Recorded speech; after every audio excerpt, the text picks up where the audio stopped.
Ross and Prince, and Taylor Swift's first demo tape included songs by Dolly Parton. Through music, people are able to communicate feelings and ideas, which means that songs can bring people together and help make big changes in the world we live in. Music has formed the soundtrack for movements towards civil rights, social justice, and world peace. All the musicians in this book have created music that has enriched our world. We hope their stories and music will enrich your life too. Part 1. Dreamers to Pop Superstars. Overcoming obstacles and defying the odds, these young musicians sang their way to the top of the music charts. Cher. Grown up and famous.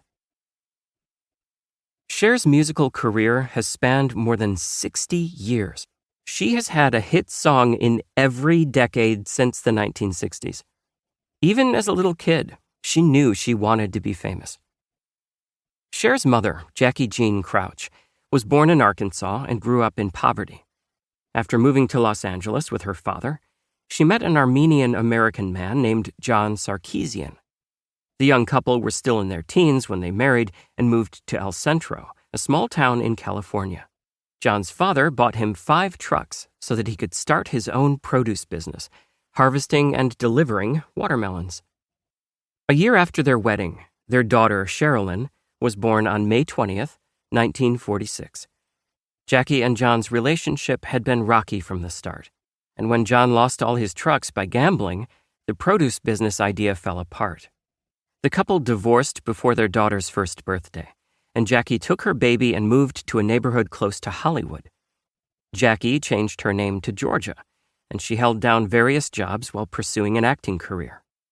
Because she needed to work, Cher's mom left her daughter in a Catholic children's home, a kind of orphanage that doubled as a daycare facility. Georgia visited Cher at the children's home every day, but still, it was a confusing time for the little girl. Cher's grandmothers helped look after her, but Cher was often lonely. She invented 2 imaginary friends, Sam and Pete, who were very real to her. They were both truck drivers, Cher explained, although Pete looked more like a lumberjack to me, with his black and red checked shirt and hat with flappy things over the ears. Cher had tea parties with them, with 3 cups and a teapot filled with lemonade. When Cher was 4 years old, she went to see the movie Dumbo at a movie theater on Hollywood Boulevard. It was a magical experience for her. The huge screen, the color film, the animated animals singing and dancing, she couldn't tear her eyes away, even when she realized that she needed to go to the restroom. I didn't want to miss a second of Dumbo. I made a conscious decision. I just wasn't going to get up from my seat, she said. So, I peed in my pants. Cher's mom, Georgia, remarried, and she and her new husband, John Southall, had another child named Georgianne. When the baby arrived, Cher was not impressed. Georgianne cried a lot, and no one paid any attention to Cher. But soon she grew attached to her new sister. One day she picked out some of her own toys for Georgianne to play with. Unfortunately, the baby pulled the tiny wheels off Cher's favorite little blue car and swallowed them. Panicked, their parents called the doctor. Georgianne was fine, but Cher was sent to her room. She said it was just the first of many times her little sister got her in trouble. Even as a little kid, Cher loved music.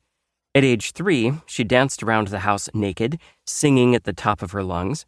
After seeing the movie Cinderella as a 5-year-old, she amazed her mother by singing one of the songs in the car on the way home. I could hear a song once and remember every word, she said. Cher loved listening to her mom's albums of Broadway musicals and putting on shows for her mom and Georgianne, or just for herself, turning up the volume on the record player and singing and dancing in the living room when no one else was home. Because Cher's family moved often, she attended many different schools, and through all the change, she fell further and further behind the other students. She later learned that she had dyslexia, a learning disability that makes reading slower and more difficult. But as a kid, she just knew that she couldn't keep up with the class or finish.